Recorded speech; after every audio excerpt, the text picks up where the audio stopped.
Welcome back to Animal Crossing New Horizons. I'm dazzling, and shall we see what's going on our lovely island of Fawnhallow today, as we're relaxing as per usual.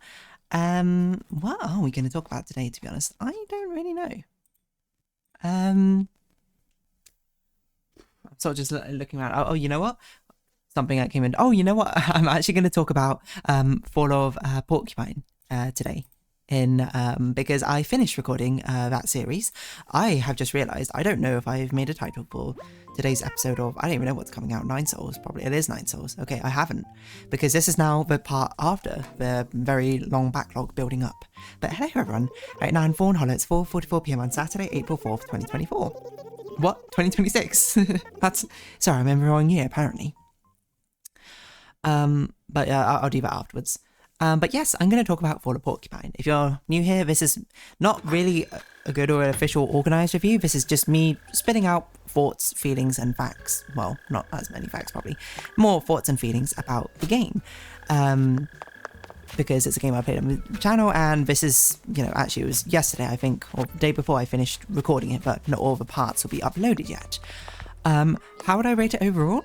I think it's a bit difficult to give a numerical scale, maybe somewhere 6 or 7-ish, I think. I liked it on the whole. Like, I don't think I had a bad experience with it, but I think it's a bit different, because rather than some games where it's like, I liked it, but it was reasonably like consistently 6 or 7 throughout, I think Fall of Porcupine kind of has big variety.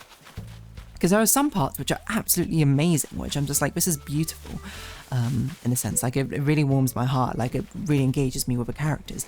And there's some parts which I feel certainly hold the game back, in my personal opinion. There are definitely things which can be fixed, I think. Like, don't get me wrong, but, whether it will or won't be, I suppose it's up to you.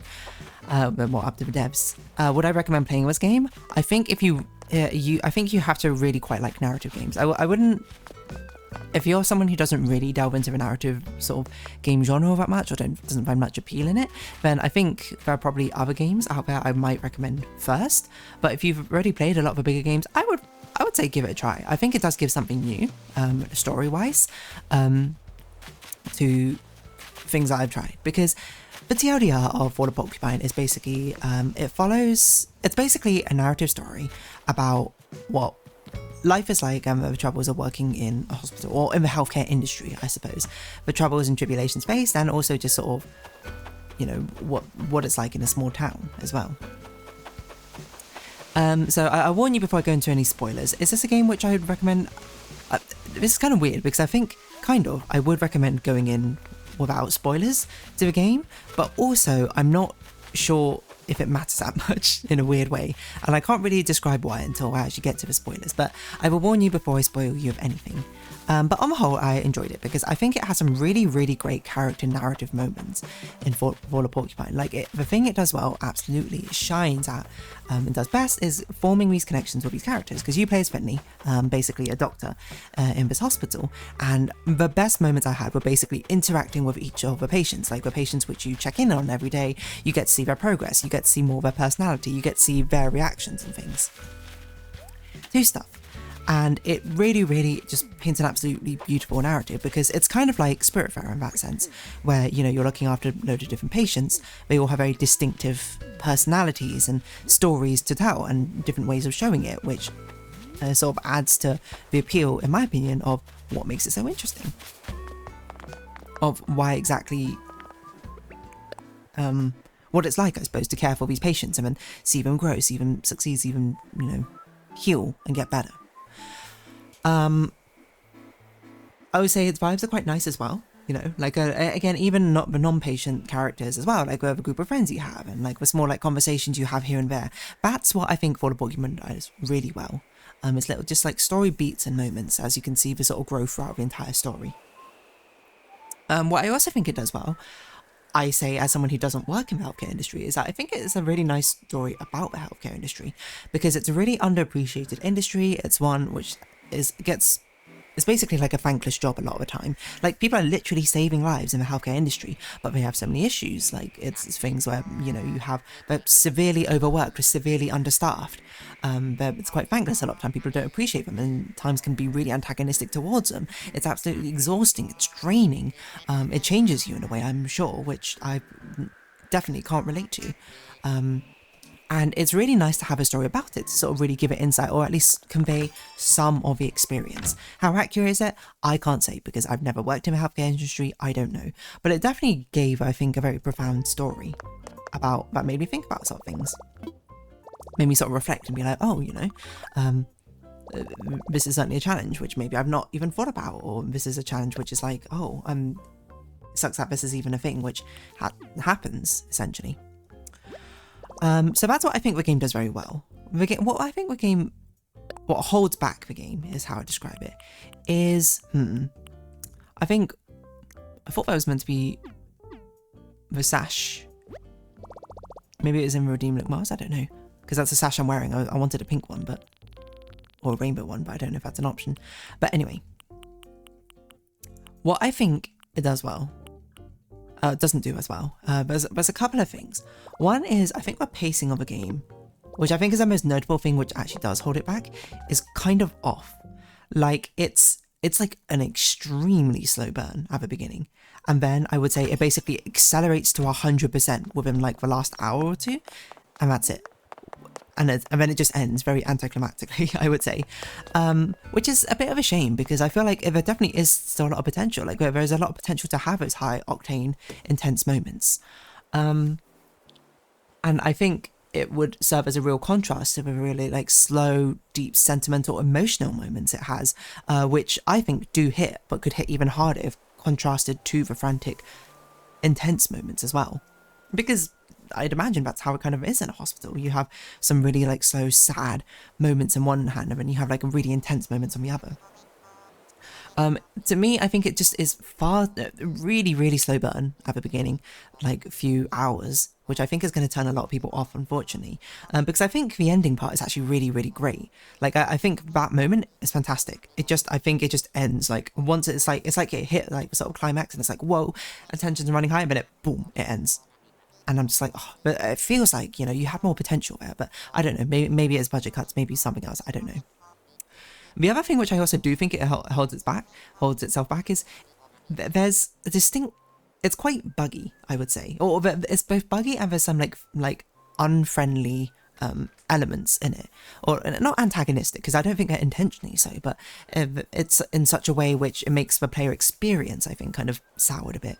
Because there's things like it is kind of buggy. Like, sometimes the camera is just completely focused on the wrong place. I've had characters just randomly walk out during scenes, and the text box follows them, and I can't read the text box anymore.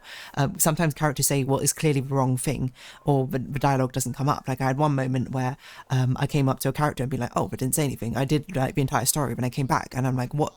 I spoke to that character again, and then they said what they clearly were meant to say at the beginning, and it was just like, it's small things like that, which I honestly don't think glitches are too bad, necessarily. Especially in this game, because it's not a mechanical-based game. There was no, oh, actually, there were some, I don't know if it's mechanical glitches or it's a skill issue, so that's why I don't bring it up. Because in a story-based game, it doesn't matter too much, as long as it doesn't impact the story, but in some times it did impact the story, which makes it strange. But there's also some things of player experience which I say a little bit frustrating to deal with. Like, one of the things is the fact that, like, a lot of the times they have characters basically speak off screen and then walk into the shot, which is like, okay, that's fine, but it's also like, I don't know who's speaking, which sometimes you want that, and sometimes I'm just like, I don't know why you did it like this. Like, it feels like it'd be pretty reasonable just to be like, oh, just have a player character, like the name of a character there or something. One thing which I actually genuinely did find quite frustrating with this game was there are so infrequent saves in the game. Like, it's very unclear what the save points are. Like, can I quit out of the game and will it load me from this point again? Because a leaf icon appears, which means it saves, theoretically. But there have been times where I'm like, okay, it's saved, and then I quit, and then I come back, and it's loaded back into an earlier portion. And sometimes it's quite infrequent between the saves, so I'm like, okay, that's why the episode lengths are so weird in that game, is because I'm just like, I had to keep going until I hit a save point, or I'm just going to stop it early because I'm like, I'm not sure when I'm going to hit the next save point, which just makes it more like challenging to play on like a actual player level. The final thing I was going to say is, I can't remember what now. There was another thing which I found player unfriendly, but I can't remember what it was off the top of my head now.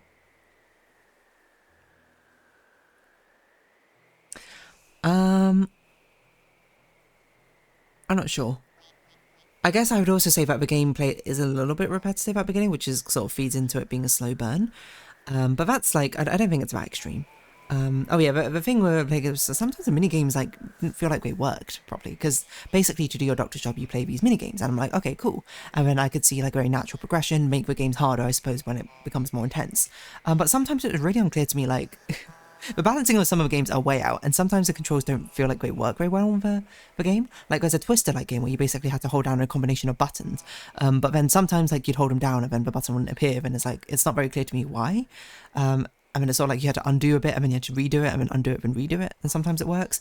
There's one where you like administer an injection, where at one point it like basically it's like you're trying to aim at a target and then the target started vibrating like crazy, and I was like, I don't know, is this a bug or is this like, is it meant to be this like impossible? Because I didn't think from a story wise like that was going to be much harder than the others, and it was a way higher jump in difficulty.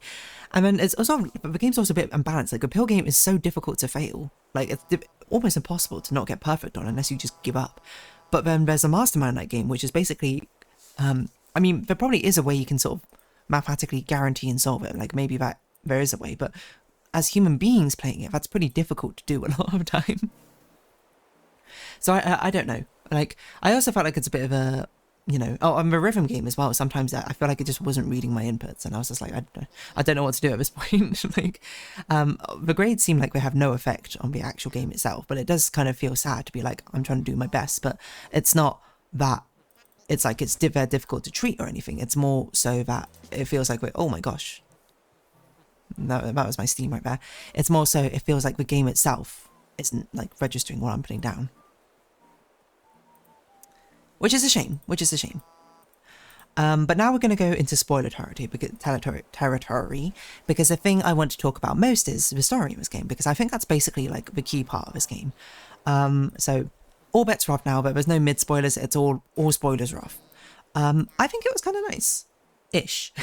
The parts which I find weird, I find the ending is actually the weakest part by a lot, but there are parts which I enjoyed. Like my favorite part, Irma's story is fantastic. The times when you listen to her story as a patient, as like a grandma telling you, and you just sit there and you listen, knowing that her health is deteriorating, knowing that it's going to be hard to save her, and then on her final story knowing that she'll die near the end of it, is heart-wrenching. Beautiful, amazing story, by far the best story in this game. Those moments are fantastic. Those moments with a patience where you go, oh, you know, having such a great time, oh, my emotions. There's also one about Emma, like this young girl out who's like very sickly, and then you have like a great time sort of like trying to find her book and like having a positive conversation, and then she just breaks your heart by being like, oh, I miss my mum, like I miss being at home, I don't like staying here. And then watching Finley, you know, as a character, like do his job really. That's another thing, is that Finley is a really good doctor, which is great to see. Because he was so new and inexperienced, I was just like, oh, I wonder if it'd be a sort of thing where like, oh, I don't want to see him basically me do well at the minigame and then him be awful and then like it ends up hurting a patient or something. He's actually a great doctor and he does really well and he's really great at communicating. And I think what is fantastically done is that his growth is not necessarily through his doctor abilities, but it's more like dealing with the repercussions of a job, like patients dying on him, realizing that there's nothing more you can do. And accepting that, and trying balancing like the pushback and the stress of a job as well. That was really fascinating to see, and you know, very much went against what my expectations were. So yeah, like Irma's story was great, Emma's story was great. I can't remember what that other alcoholic doctor was called, but she had a great story as well. To see her go from like so prickly at the beginning to when things start heating up and people start turning against the hospital, she goes, I know what you're going through and I know how underappreciated it is, and if I can help, just let me know. And then Finley being like, I absolutely loved him for his line where he's like, you're the patient here, don't worry, we have this under control, but thank you for your concern, essentially. And I don't know, I just love that. And it was also great to see like the vampiric like workaholic like learn how to sort of relieve stress and not be a workaholic.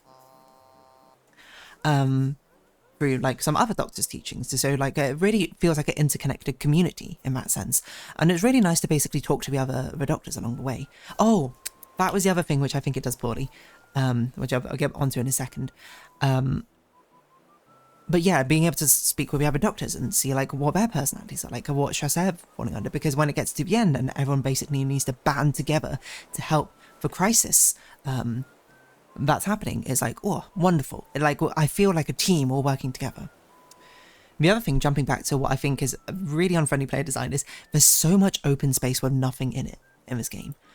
Because it's weird, because I feel like it's trying to be a sort of like exploration like style game, which Night in the Woods kind of was, but Night in the Woods there's always a lot to do as you're sort of running around the town, small things to find.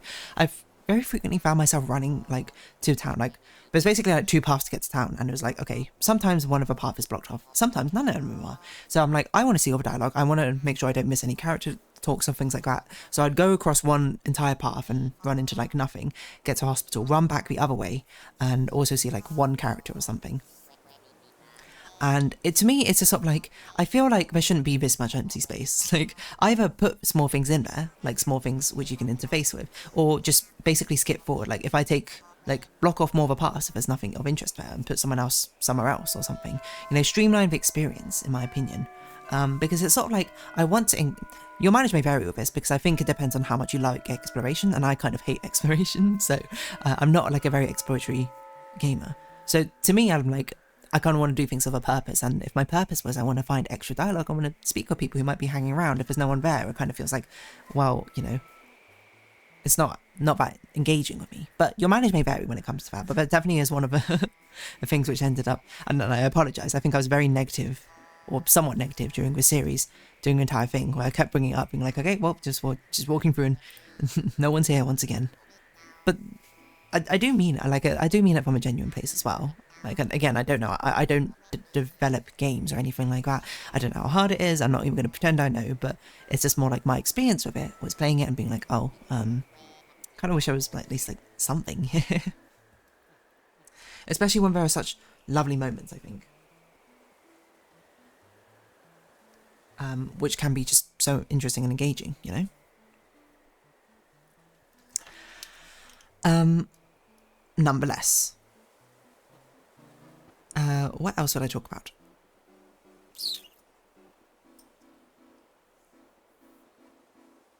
The story itself is very interesting, because in these last few moments is really, the ending, I think it really doesn't stick the landing. Like, I think it actually looks like it's basically like ramping up and it's going to do like the climactic, whoa, yes. And then it just sort of like fumbles it a little bit.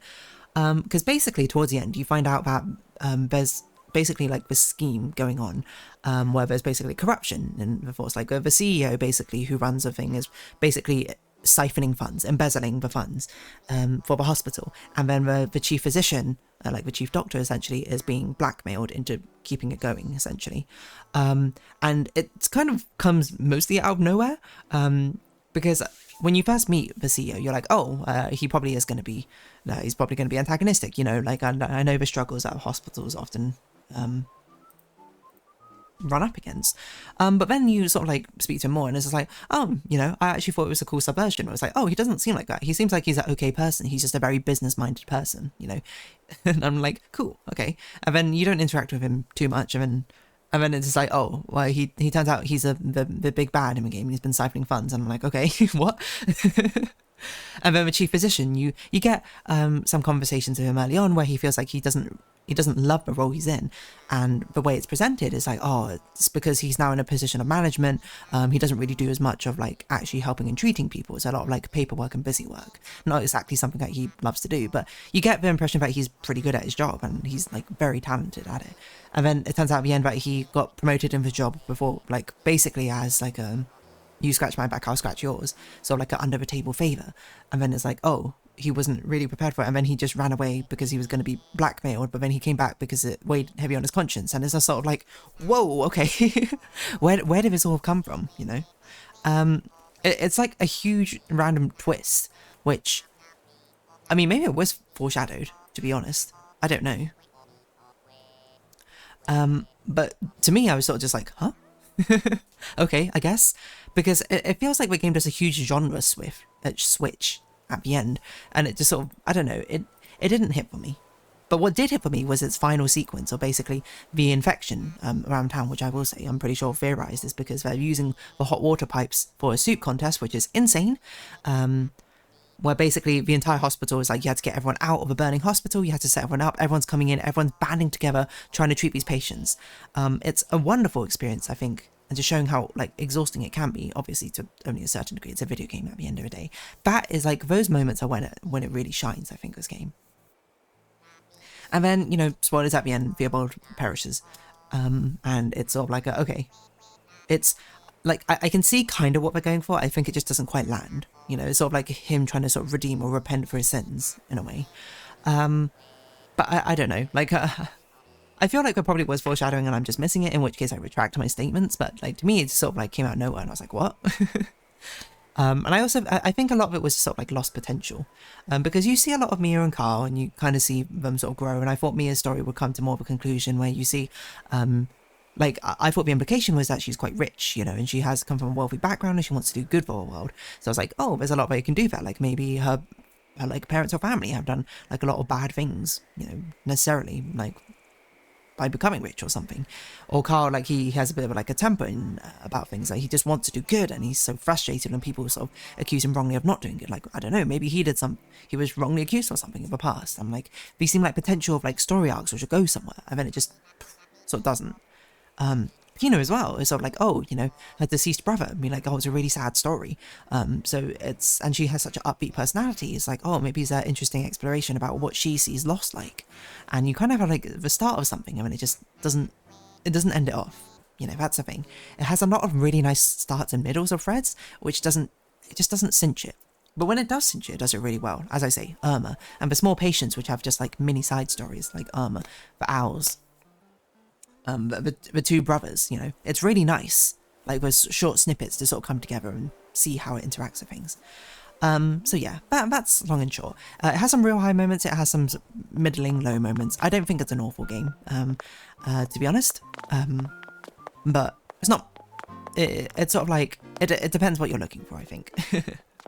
And now I do think about it, Spiritfarer is also like a very sort of medical focus game about patients. So if you like that patient aspect of it, like I would also recommend checking out Spiritfarer. But if you want something which is more like the sort of slice of life, humdrum small town, then I think Fall of Porcupine is a good one for that. I think it does communicate that pretty well. So yes, that's it. Anyway, I'm going to round this episode off here, so if you have been watching, thank you very much. It's been Animal Crossing New Horizons. I've been dear darling. Likes, comments, subscription, shares, greatly appreciated. Socials, Discord down below. Hope to see each other again, but for now, it's our farewell. So until next time, bye-bye for now.